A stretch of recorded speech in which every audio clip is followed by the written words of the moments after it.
ఒక్క రోజులో 11,000 మంది టూరిస్టులు వచ్చిన వాళ్ళ లెక్క కాదిది. ఒక్క రోజులో కశ్మీర్ వదిలి వెళ్లిన వారి సంఖ్య ఇది.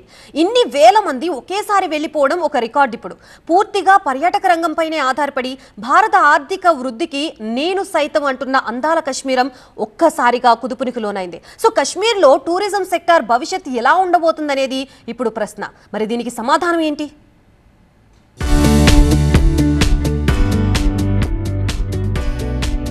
నమ్మకంపై ఆధారపడిన అతిపెద్ద రంగం పర్యాటకం. ఆ నమ్మకాన్ని దెబ్బతీసిన నాడు టూరిజం కోలుకోవడం మహా కష్టం. ఆ కష్టమే వచ్చింది ఇప్పుడు కశ్మీరానికి.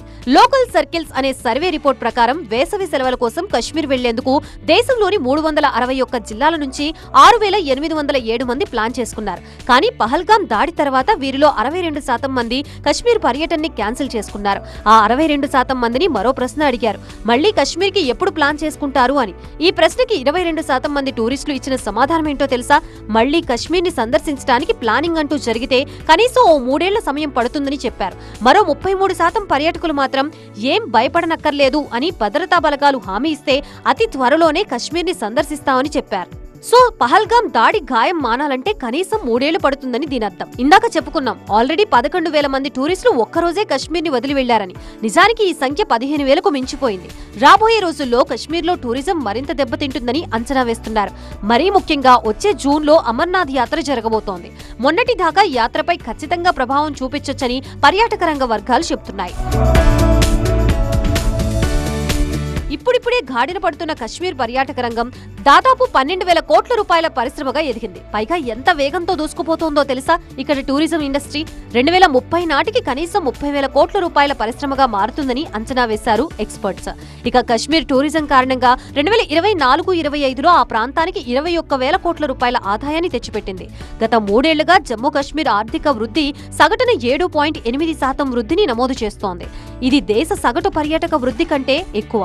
ఆ మాటకొస్తే 10 ఏళ్లుగా గాడిన పడుతూ వస్తోంది కశ్మీర్లోని పర్యాటక రంగం.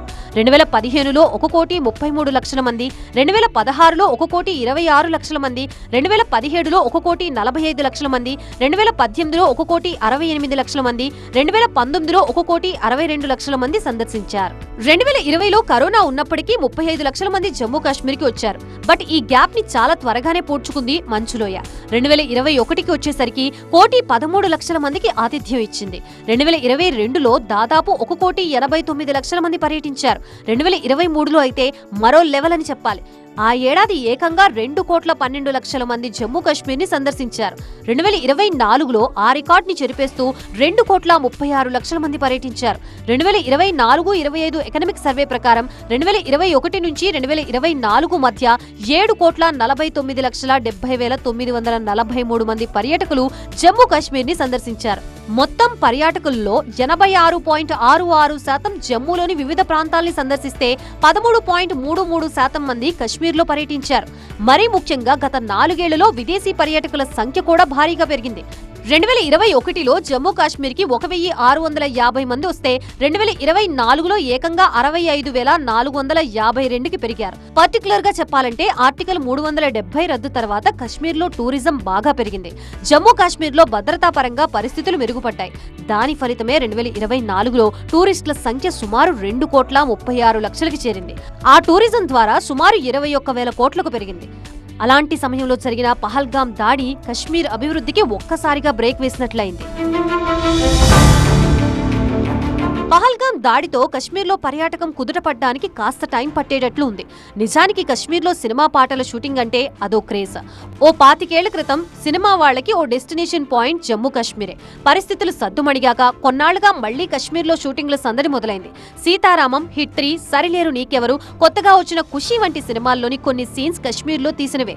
మరీ ముఖ్యంగా పహల్గాం టూరిస్ట్ స్పాట్ అనేది టూరిస్టులకే కాదు, సినిమా షూట్లకి కూడా సెంటర్ పాయింట్ గా మారింది.